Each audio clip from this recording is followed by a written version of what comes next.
drunk cousins and some drug dealing cousins and some uncles and shit. You know what I mean? And you put all that shit together. How has COVID impacted Hollywood? Oh man, a great deal. But I think, okay, let me answer the question. It's impacted a great deal, but I think because in the beginning of COVID, when the whole nation shut down, the whole world shut down, no one really knew what to do. So everything stopped, all productions, everything halted, Yeah. right? And then now we've been able to come up with a safe way that we can all go back to work, which is like right now I'm working on a movie. We have to get tested 3 times a week. You have to wear your mask at all times or the little shield right before you shoot. Everyone on the set, you has to do it every 3 times a week. So that's like the more. Or when we shot season 2 of Tyler Perry's, The Oval, we were at Tyler Perry Studios and we got to get tested it was every 2 days you have to get tested. They're making sure that they can trace what happens because we were quarantined there. So once you're quarantined there, everybody's there. You don't have it, you good, but they make sure. Mm-hmm. But COVID can also lie dormant in your body and not show up from test to test.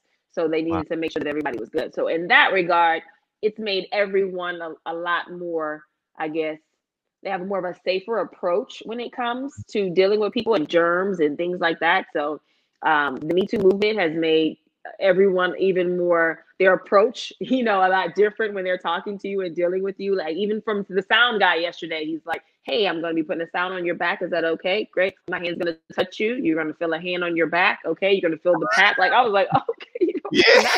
Okay. Talk me through it. Yeah.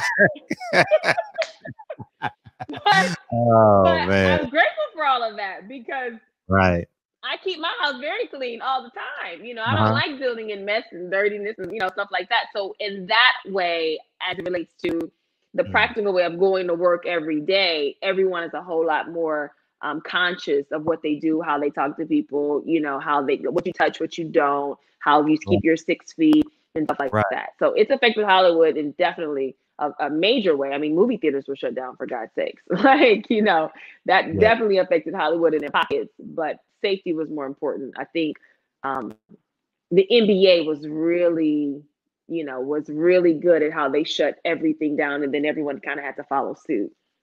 Yeah, the NBA. They actually did they had not one positive test in that NBA bubble. Exactly. How ironic is that? Right.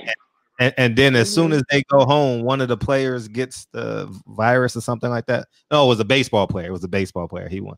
I think it was, for the Dodgers. From the Dodgers, yeah. Dre's Finest says, what's up, Fred, UB, and Taj at work checking you out. They checking you out at work. I appreciate it. Keeping the work day going good for you. All right. Have you considered moving to Atlanta?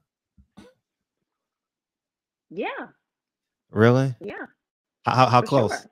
Yeah. And what percentage is Atlanta to Hollywood for you to do your job and be successful? Yeah, no, I still work way more in LA than I do in Atlanta. So it's like maybe 60-40, 75-35 LA, but I like Atlanta because I like the city. I like the culture from the South. I like being around all the Black people. You know what I mean? I like going out in Atlanta. I like the essence and the energy of Atlanta. So I'm like, I could do this, but I have to have a place in LA. Like I love the water so much. I got to be on the water somewhere. That's why I live on the water. Like it's that important to me. I got to do it. Yeah, Marina Del. I went to Venice High School, so Marina Del Rey is a place that I often walk by. You know what I mean? I never stayed in MDR, but I walk by every now and again. You know what I mean? Saw the yachts and shit. You know what I mean? Yeah. I literally look out my window and all the yachts are right here. I'm literally on the water. Yeah. It must be nice.